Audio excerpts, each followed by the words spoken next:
Hi guys, it's Avas from Tandy Startups. Today I'm gonna show you how to fix error code 43 problem. So let's get started. Simply type here registry editor.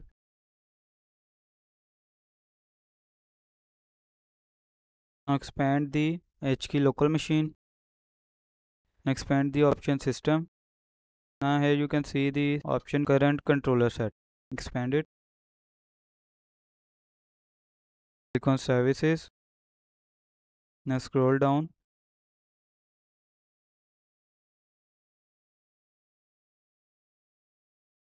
Now find here option USB store. So click on it.